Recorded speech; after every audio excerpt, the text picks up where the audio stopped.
بات سمجھ میں آ رہی ہے؟ ولی کے مانگنے والے نرالی شان رکھتے ہیں، زمانے میں زمانے سے الگ پہچان رکھتے ہیں۔ ہمارا گھر ہے ہندوستان کے راجا کے پہرے میں، جلا کر اپنے گھر اجمیر کا لوبان رکھتے ہیں، جلا کر اپنے گھر اجمیر کا لوبان رکھتے ہیں۔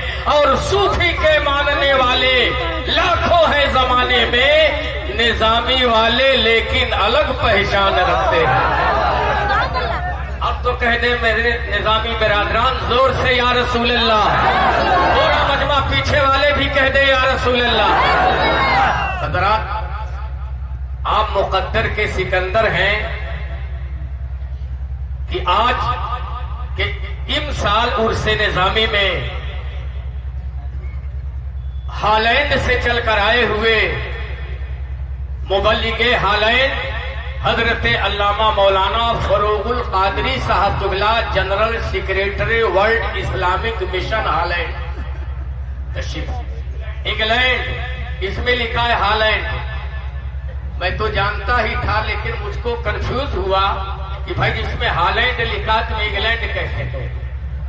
بہرحال بلا تاخیر آپ سبھی حضرات کے سامنے خطیب شیریں زبان، صاحب طرز و بیان حضرت علامہ مولانا مسعود احمد صاحب قبلہ برکاتی، استاذ الجامعۃ الاشرفیہ مبارک پور اعظم گڑھ وہ مبلغ امریکہ، بلا تاخیر آپ سبھی حضرات کے مابین تشریف لا رہے ہیں۔ حضرت کے بارے میں کچھ بھی مجھے آپ کے سامنے بتانے کی ضرورت نہیں ہے۔ پورا مجمع آگے پیچھے دائیں بائیں ذرا ہاتھ اٹھا کر کے اپنے معزز مہمان کا استقبال کر دیں۔ زوردار آواز میں نعرہ تکبیر، نعرہ رسالت، عرس نظامی، فیضان حضور صوفی نظام الدین مسلک اعلی حضرت فیضان حضور۔ سامانوں سے نہیں بلکہ آدمی اپنے علم اور اپنے تقوی سے پہچانا جائے۔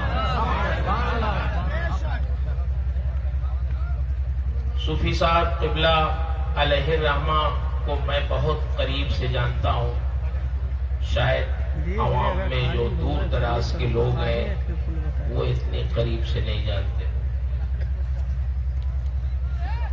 میں ان کا شاگرد نہیں ہوں لیکن شاگرد سے کم عقیدت مند بھی نہیں ہوں۔ میں نے ان کے شب و روز بہت حد تک دیکھے ہیں۔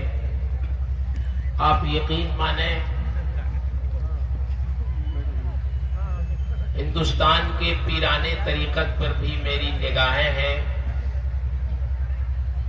ایک سے ایک بڑے بڑے جمع جمائے پیر بھی ہیں، لیکن حضور خطیب البراہین صاحب رخصت بزرگ نہیں تھے بلکہ صاحب عظیمت بزرگ۔ یہ بات آپ نہیں سمجھیں گے، یہ علماء کرام سے۔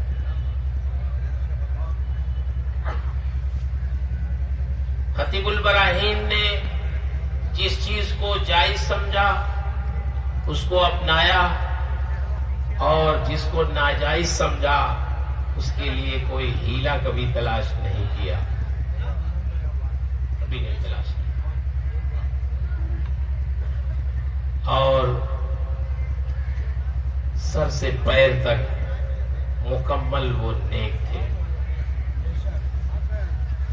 شریعت پر پیروی ان کا اوڑھنا بچھونا تھا۔ وہ شریعت کے خلاف ایک قدم کیا، سرے منہ بھی اپنی دانست میں انحراف کو بہت بڑا جرم سمجھتے تھے۔ آج تو مارکیٹ میں پیروں کی کوئی کمی نہیں ہے اور خلیفہ لوگ تو کیڑے مکوڑوں کی طرح گھوم رہے ہیں۔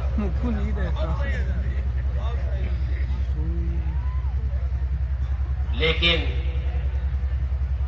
پیر صاحب کیسے ہونے چاہیے؟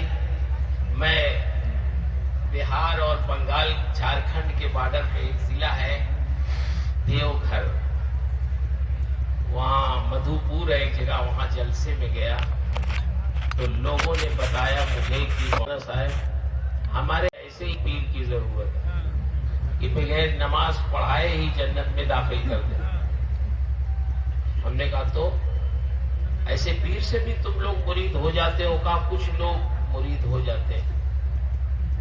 تو ہم نے کہا کیا اب ایسے پیروں کے لیے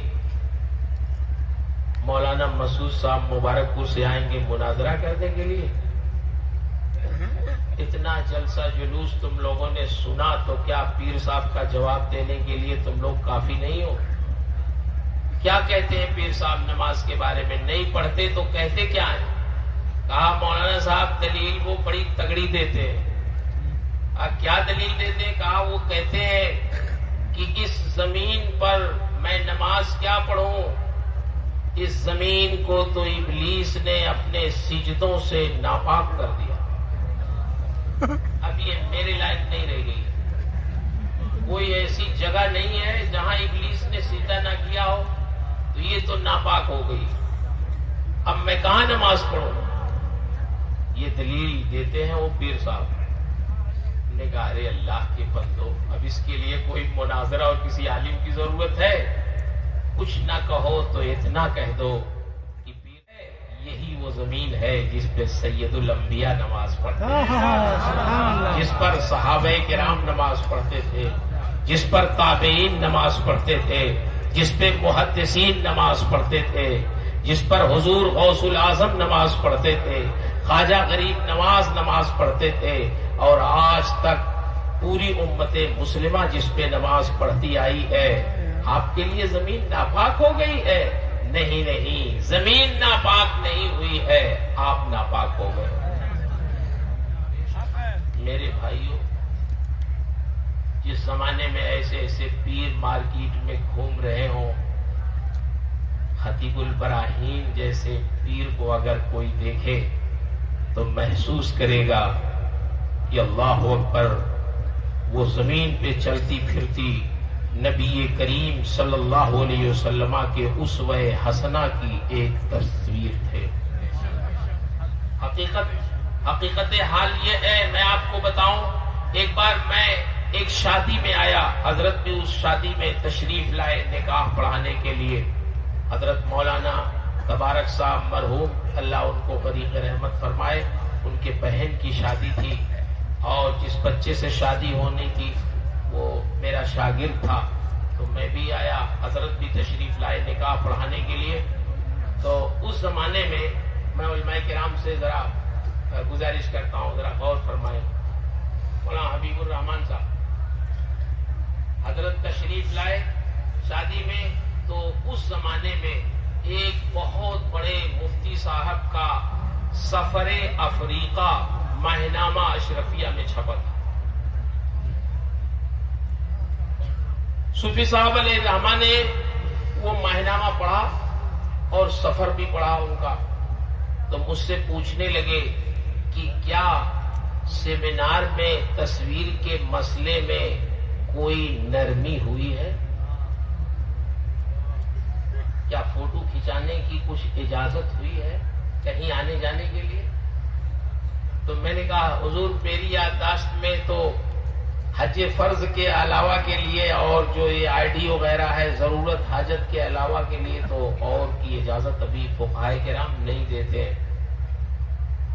تو کہنے لگے میں نے ماہنامے میں فلاں مفتی صاحب کے سفر کے بارے میں پڑھا، تو میں سوچا کہ کیسے گئے ہیں، ضرور کوئی حکم نرم ہوا ہوگا تبھی گئے. میں نے کہا حضور حکم تو نرم نہیں ہوا ہے، لوگ جاتے رہتے ہیں. تو کہنے لگے کہ بہت سارے مریدین مجھ سے بھی کہتے ہیں دبئی سے اور کہاں کویت سے کہاں سے کہ آپ بھی تشریف لائیے، لیکن میں یہی دیکھتا ہوں کہ فوٹو کھینچانا پڑے گا. تو میں نے سوچا آپ سے پوچھوں کیا کچھ نرم ہوا ہے مسئلہ. میں نے کہا حضور نرم تو نہیں ہوا ہے، لوگ جا رہے ہیں، آپ بھی تشریف لے جائیں. تو کہتے ہیں کہ نہیں، جب ناجائز ہے تو جانے کے لیے سوچنا بھی نہیں. پوری زندگی انہوں نے باہر کا سفر صرف اس لیے نہیں کیا کہ وہ فوٹو کو ناجائز سمجھتے. آج کون سا ایسا پیر ہے، کون سے ایسے بزرگ ہیں جو نئی سفر کر رہے ہیں؟ لوگ سفر ہمیں نہیں کہتے، کوئی غلط بات ہے یہ. حضور خطیب البراہیم نے رخصت پہ بھی نہیں، بلکہ عزیمت پہ عمل کیا اور زندگی میں کبھی ایسا سفر نہیں کیا جس سے ان کو فوٹو کھنچوانے کی نوبت آئے سوائے حج فرض۔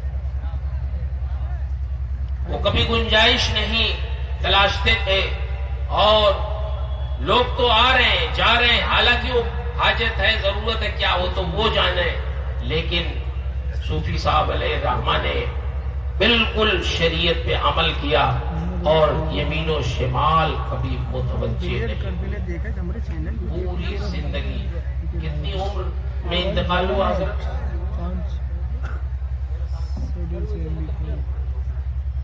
85 سال کی عمر میں ان کا انتقال ہوا۔ زندگی بھر حدیث رسول کی خدمت کرتے رہے، اور آپ کو میں بتاؤں میرے بھائیوں، حدیث رسول کی خدمت ایسی خدمت ہے کہ ایک محدث ہے جن کا نام ہے یزید بن ہارون، یہ امام احمد بن حنبل کے شیوخ میں سے۔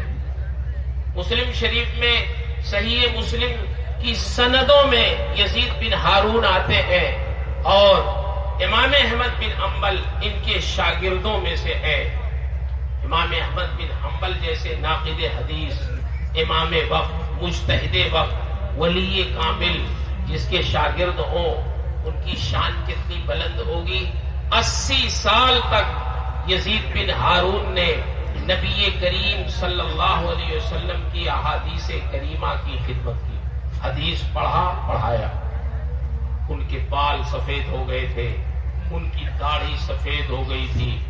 جب انتقال ہوا 80 سال کی عمر میں، تو ان کے ایک شاگرد سہیل بن عمار نے خواب میں دیکھا ان کو، اپنے استاذ کو خواب میں دیکھا، اور جب خواب میں دیکھنے کے بعد رب العالمین نے آپ کے ساتھ کیسا سلوک فرمایا؟ انہوں نے کہا سہیل، تم لوگوں نے مجھے دفن کر دیا اور دفن کر کے چلے آئے، جیسا میں نے حدیثوں میں تمہیں پڑھایا تھا ویسے ہی میرے ساتھ